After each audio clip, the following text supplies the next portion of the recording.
Hello everyone. So in today's video we will be talking about the difference between parole and furlough. Okay. So parole में क्या होता है कि it is generally granted to prisoners in specific cases. मतलब या तो अगर family में डेथ हो गई, वेडिंग हो गई या लीगल अपील या हेल्थ के केस इशू के केस में आपको parole मिल जाएगा. बट फर्लो में क्या होता है, it is generally granted to maintain the family and social ties. मतलब आप बहुत समय से जेल में हो और आपको कुछ टाइम के लिए फर्लो के तहत छोड़ा जा रहा है, तो उस टाइम पे आप जा करके अपने वापस फैमिली और सोशल टाइज बना सकते हो. ओके, इसलिए किया जाता है to break the monotony of the jail. Okay, दूसरी तरफ परोल में क्या होता है कि it is generally not a right. Okay, ये बेसिकली एक कंसेशन है ग्रांटेड बाय द अथॉरिटीज़. मतलब उनका मन करेगा तो देंगे, ये एक राइट नहीं के तहत आप एक राइट के तौर पे आप क्लेम नहीं कर सकते हैं परोल में. ओके, मतलब अथॉरिटीज़ को सेटिस्फाई होना पड़ेगा तभी आपको परोल के तहत छुट्टी मिलेगी. On the other hand furlough is basically given for long term prisoners. Okay, इसमें ये इसमें आपको कोई सफिशिएंट केस प्रोड्यूस करने की ज़रूरत नहीं है, वो आपको गुड कंडक्ट पे फर्लो मिल जाएगा. Okay, on the other hand parole में क्या होता है कि it is generally granted for around a period of 1 month और सो.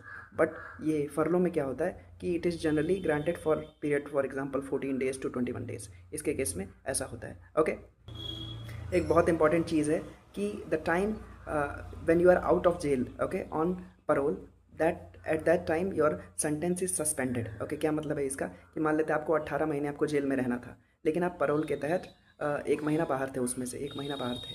ओके, सो उस टाइम पे जो आप 1 महीना बाहर थे वो जेल टर्म लाइक आपके सेंटेंस का पीरियड नहीं काउंट होगा, आपको 18 महीने जेल में बिताने ही पड़ेंगे परोल के तहत. But on the other hand furlough में क्या होता है कि the time spent out of jail is also counted as a part of the sentence. ये ऐसा होता है फर्लो में. मतलब अगर आपको 18 महीने सज़ा काटनी थी, आप परोल के तहत 1 महीना बाहर थे, तो भी आपको 1 महीना काटने के बाद में बाहर घूमने के आप बाहर गए थे, उसके बाद में आप अंदर आए, तो परोल के तहत आपको 18 महीने जेल के अंदर बिताने ही हैं फिर से.